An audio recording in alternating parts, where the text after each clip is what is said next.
In the glory of his Guru Sri Ramakrishna Paramahamsa, Sri Vivekananda said, Stapakaya ch dharmasya sarvadharma swarupine avatara varishtaya Ramakrishnaya te namaha. I bow down to Sri Ramakrishna, who is the greatest of the incarnations, who has come here to establish Dharma. Every avatar has come for Dharma Stapana only. Dharma Samsthapanarthaya Sambhavami Yuge Yuge.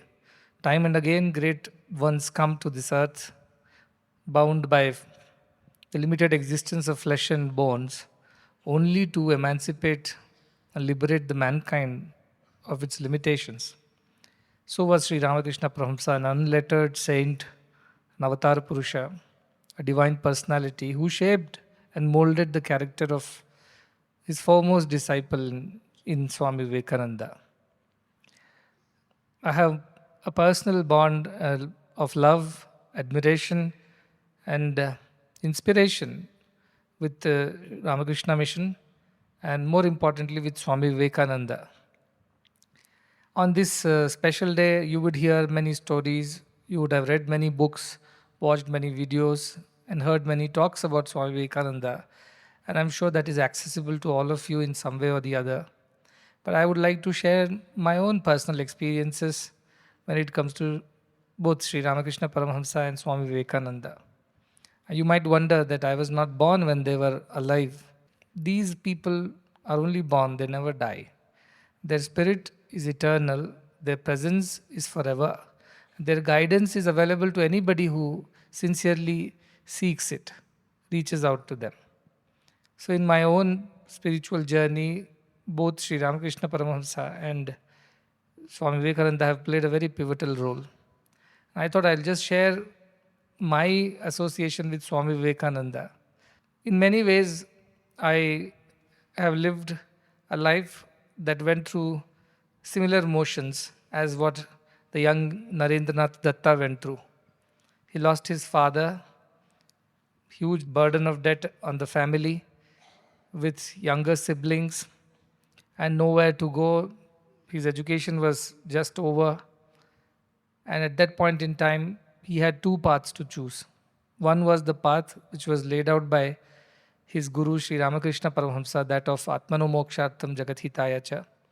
And the other path was the typical regular workaday life to sustain and provide for his family, to do what he could do for their survival, giving up the loftier ideals of following his Guru's words and preaching Vedanta to the world and liberating all mankind. And he had a tough choice to make, but he did make a choice. There is a book on Vivekananda called The Monk as a Man. I could not go past 10 pages of the book because it was so heart wrenching. Story of his trials and tribulations, the tests that the divine puts in front of him every step of the way, the convictions that are tested every now and then, to choose between the welfare of his own people, family, versus the welfare of the whole world. And how difficult it was for him to go through what he had to go through, despite he being the foremost trusted disciple of Sri Ramakrishna Paramahamsa, who had guided him before he passed away by giving him and a few of his brothers in the monk. That time they were not monks, they were disciples of Sri Ramakrishna. Sri Ramakrishna tells Swami Vivekananda that you have to go out and preach to the whole world. You will go around and talk about my teachings of Indian spirituality. And Vivekananda says, no, that is not my calling. I would rather work for my self-realization. I want to stay in that state. And Sri Ramakrishna almost can't say predicts, because these people know. So he proclaims that not only your bones will also preach. This is what he tells Vivekananda, and that's what happens eventually. So it was an ordained life by his Guru to go and teach the world the great truths of Vedanta and liberate them from these cycles of misery, of birth and death. So he does so. And the initial days of their matha, when they started off in a dilapidated building, no walls, no proper rooms, and somebody donated the place, and they started off with a lot of public ridicule that you're own people are suffering, and here you are giving up your responsibilities as a son, the oldest son, and going out and doing this kind of stupid things of taking up sannyasa and preaching things to the world. And I believe in their, whatever the beginning of the mission, there would be only one shirt hanging from a hook on the wall. And whoever had to go out would wear that shirt and go out, because there was no second shirt for the brother disciples. That is the kind of hardships they went through. If there was food, all the food would be placed on a leaf, and everybody will sit around and take whatever they can. And Swami Vivekananda will be the last to eat, though he was a person who could hardly bear hunger. But he would be the last person to pick up his morsel from the food that was left. He was educated in Calcutta, and his father was a barrister, and he could have easily become a barrister himself. And when he was given a job offer at London, he refused, saying that I will not trade my life for the country for the sake of a few pittance of money. He decided not to. And he lived on a life of a monk despite all the opportunities that were there for him to look after himself luxuriously and look after his family also well. So he gave up everything for the sake of the greater good of all. So what I am trying to say is that he had choices, but he chose Shreyas over Prayas. He had choice to live a happy, whatsoever, luxurious, comfortable life, but he chose the welfare of all and took to the hard life of a monk in those days when they did not even have a proper mission. But following his guru's command, he did not give up the pursuit of his goal in life, which was to preach the whole world about the liberating thought of Vedanta, that you are none other than divine, and thereby filling the masses with a newfound energy and enthusiasm to uplift oneself and also the society. Now, this is the background of Swami Vivekananda. More importantly, what I wanted to share with you is that I was always intrigued by Swami Vivekananda's character, as any youth would be, especially born in India, who has some idealism for or some nationalism, some patriotism, some spiritual inquiry. They would all know about Swami Vivekananda and would be inspired by them. During my college days, I read through the whole book, God Lived with Them, and They Lived with God. During one of the winter vacations, I remember cover to cover, I read the books, very inspired by the life that they all had led for the sake of the greater glory of their master, their country, and more than anything else for the upliftment of humanity. And then I went read this book, The Man as a Monk, and I was in the airport. The book was in my hand, just turning pages, 10 pages, and I was in tears, and I closed the book and kept it in the bag, saying I would never open this book again. So painful it was. Such a life they led for the sake of all. Definitely for the sake of greater good of all. Once upon a time, when I was traveling in a train, no tickets were available, but Bhagwan had told me that I must go and finish this task, whatever it takes. I didn't have the money for a taxi. Planes were not going to that part of the country. The only thing left was a train. But in those peak seasons, holidays time, you don't get tickets, reservations. So I traveled in a very bad general compartment with goats and humans all alike. And after the whole night of tiring journey, I came back and I was very upset. And that time when I was complaining to Bhagavan that, why I should go through hardships when I'm doing God's work. And he told at that point of time, you be happy that you had all these facilities. Swami Vivekananda, he had to walk the whole country. He had to travel in the, what he called as third class compartment of the ship. You are still flying by planes and you are still having so many luxuries. Don't demand more. That's what he told me. And then I thought of Swami Vivekananda, much more he was so intelligent, I believe, that he would look at a book and then he would remember what is written in which page. That kind of divinely brilliant as a person. And he had to go through so much of hardship for building a mission for the sake of others. He need not have done that. He chose not to do it. But Guru's command, that is something that he would never decide to disobey. That commitment, that loyalty. And that's Swami Vivekananda, as a young boy, traveled to the US, was ridiculed because racism was at its peak. We were a slave country of the colonial forces, and so we would never be respected the same way as others. Yet, there are documentaries you can watch. It is quite painful the way he managed himself and somehow survived the whatever discrimination and managed to get onto the stage. And when he spoke those first words in Chicago, the brothers and sisters of America, he sent out a huge message from Indian soil that we consider everybody as our brothers and sisters.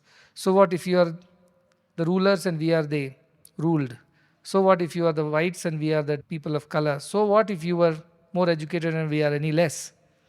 We still consider everybody as our brothers and sisters, despite all the wrong that is done to us.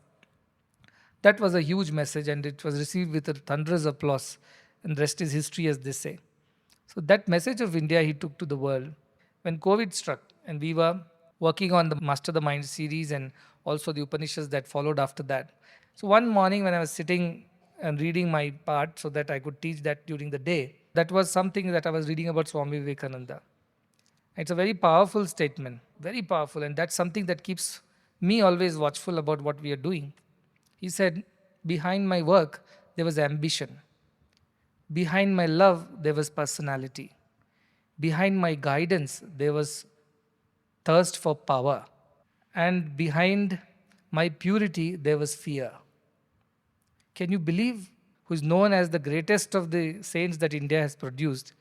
Write this about himself, that behind my work, there was ambition.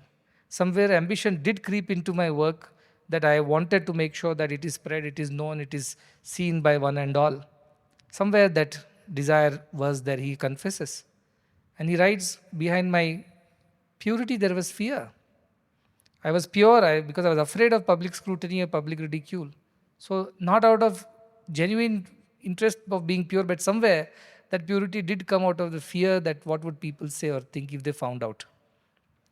He says, behind my guidance, there was thirst for power. I wanted to ensure that the guidance comes from me and people follow that guidance. In a way, he said it in so many words.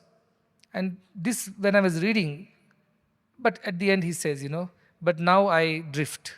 He doesn't say I come, I drift. And he is looking at Ganges and writing this perhaps. And he looks at the mother Ganges as the mother Kali, who is here to receive him. And he says, here I come, O mother, and I drift. And of course he says, behind my love there was personality. Means my love was not unconditional for all. My love was not pure enough for everybody, equal for all. Somewhere my own preferences, my choices, my likes did interfere, did contaminate that love. This is what I understood from whatever the 4 sentences I read. And I was taken aback. I was really struck because we have worshipped him, putting him on pedestal for such lofty ideals. And he says things like this. What kind of courage it must be for him to be so confessing, to say it so openly and document it in his diary, knowing fully well that this will be published and read by hundreds and thousands of people. Forget about whatever he wrote about himself. This very honesty, this integrity of character that he displayed in his last moments, that was something that really touched me, and I was very taken aback. So I was sitting in and pondering over whatever I had read. Such strong character. I believe it was Swami Vivekananda who said, give me 500 young men and I will change the world.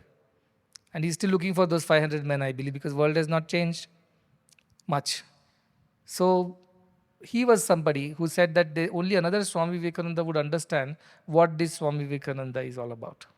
Because he was such a giant spiritual personality that somebody to understand him has to become him. With this kind of thing, he also had the character and the courage to say it in open that yes, while I did all good, but there was something lacking somewhere. And these were the things that were lacking. So when we look at our mission, when I look at ourselves, I look at these things. Is there ambition behind our work? Ask every day. Are we working for our sake? Are we working for people's sake? Are we working for sake of recognition? Or are we working unconditionally, selflessly for everyone's sake? Ask this question. The moment there is a sense of ambition that gets inside our work, we have ruined it. And we'll have these moments of regret towards the end. World may applaud us, but we would not be able to forgive ourselves for not having done it the right way. So ask yourself, behind your work, what is the motive? Is there ambition, or is it just pure, selfless, unconditional love that is manifesting as service? First question. Second question, behind my love, there was personality. When we say love all, when we say love everybody, the patients, the teachers, the students, are we loving because we have personal affiliations? Do we love some people more than the others? Do we have personalities interfering with our purity of love? Ask this question again and again. Because if we are supposed to be in this mission, we cannot have personality in our love. Our love has to be pure. It has to be unconditional. It has to be equal. The third question, behind my guidance, there was thirst for power. Are we power hungry? When we are in the positions of leadership, management, authority, Are we doing it for the sake of leading the entire mission on the right path to mentor and guide the youngsters? Or are we doing because we feel a sense of gratification and feel good that we are the leaders, we are the managers, and we are here to be obeyed? Are we willing to listen to criticism? Are we willing to take feedback? Are we willing to correct and improve from where we are when somebody even younger or, so to say, less experienced talks to us? Are we willing to lend our ears? Or have we closed it all in the name of leadership and whatever management? Ask these questions, because behind our guidance there should be purity, not personality. Ask these questions every day. And most importantly, behind my purity there was fear. Are we good because of public fear, or are we good for the goodness sake? Are we pure for the purity's sake, because that is how we are supposed to be, or are we pure because we are afraid of punishments? Ask these questions, because Swami Vivekananda himself has written this, and this truly like shook the soul out of my body. When I read these sentences, I said, what personality that must be, who was touted as the hero. Whole world bowed down to his heroism and his personality, his character. And here he lets the cat out of the bag at the very fag end. He could have saved himself this embarrassment by not writing this at all. Who would have even guessed it? Who would even say anything about him? But here he was, open as a book, wrote it out. See, this is what it takes to be a missionary. Anything less than that, you can be at best a worker, a staff, an employee, or a friend with benefits to this mission. If you want to be a missionary, nothing less than this. And that is the minimum, bare minimum where you begin. When your work has no ambition, when your guidance has no power mongering, when your love has no personality, when your purity is not out of fear, that's when the mission begins. Before that, we are only trying to become a part of this mission. That exacting, that demanding, that challenging is to be a true missionary in this world. That's why it's not given to all. Why would he not have his 500 or whatever number of youths he wanted? Because it demands everything and more. And when I was once very pained and I told Bhagavan that why should we do things for those who have no value for it, he said, a river knows no difference. It flows selflessly for all. A sinner also drinks from it, a saint also drinks from it. Somebody takes a bath in the Ganges and feels blessed, the other spits in it and washes it dirty linen. For everybody, river is same. Be like that river, he told me. Don't discriminate, don't differentiate, don't judge, don't calculate. You flow like a river, that is your redemption. You have to reach the ocean. Don't worry about who is drinking, who is spitting, who is cleaning, who is dirtying. All that is none of your concern. You just flow. Because the day you start thinking like this, you will stagnate, he said. Forget about their spiritual evolution. Your evolution will stop then, and then your journey will stop. From a river, you will become a stinking pond infested with mosquitoes. Don't differentiate. Flow like a river. That's how we do. And that's what I expect everybody to do. But we cannot be ungrateful or undeserving of the opportunity in the name of, anyway, Bhagavan does not discriminate, anyway, Swami does not discriminate, anyway, it's not allowed for them to differentiate, so let us enjoy our party. No, not at all. Every moment we should be so acutely aware of this opportunity and the blessing that's come to us. I'm not saying you are not on the path, you are on the path. The good news is that you are on the journey. How fast or slow, it's up to you. But we have very little time on our hands. Swami Vivekananda had 39 years. Shankaracharya had 32 years. Narayan Bhatt had 49 years. So also all these great, so many personalities, So time is not a luxury. Time is very sacred. And every day matters in our journey. Every day we don't walk, we are that much distance away from our goal. So remember that great people, and some of you may think, oh, I didn't come here to become a monk or a missionary. I came here for my education, I came here for my treatment, I got it, I go home, bye-bye. No, that cannot be the attitude. Yes, you did not knowingly or intentionally come for becoming somebody like what I expect you to be. But now that you have come and you have become a part of it, you know its value, you know how it works. So it should inspire you. You cannot be selfish, you cannot be self-centered anymore. Having lived here, seen what is happening, experienced all the love and compassion, unselfish good done to you, you cannot remain the same person anymore. That's all I'm saying. It's not allowed. It's not right to be the same selfish, self-centered fellow who's just come here to get what he wants to get and then walk away. It cannot be that. That cannot be our lot. So read these personalities, these inspirations, and remember, Our lives could have been very hard, but it's the grace of Bhagwan, sacrifice of so many, grace of God, whatever way you put it. And you are young or old, it doesn't matter because our souls have no age. So remember that this is a blessing which cannot be ever measured in any terms. But to be worthy of this blessing is definitely something that you can measure for yourself. And make sure that whatever days you spend here or wherever, it is spent in the way that is expected of us. And the most important thing that is expected of us is to put others before ourselves, put service before self, put selflessness before self centeredness. That's all. Every step you do this, every time you replace selfishness with a selfless thought, word, or deed, you are progressing. You are one step ahead now. So every second you have to do this. This is the Shreyo Preyo Marga. It begins in simple things of our daily lives. One day you will reach the stature where you will be able to do things for others. Today others are doing for you, for the students I'm saying mostly. But one day you will reach the other side of the boundary where you have to do things for others. But in today, what we can do, whatever we have got, make the best use of it. Do not underutilize, that is one thing, and do not misuse, that is the biggest thing.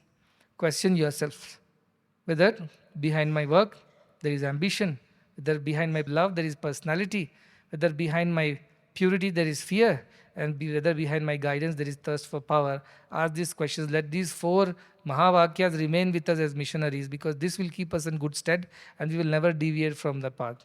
Behind my work was ambition. Behind my love was personality. Behind my purity was fear. Behind my guidance, the thirst for power.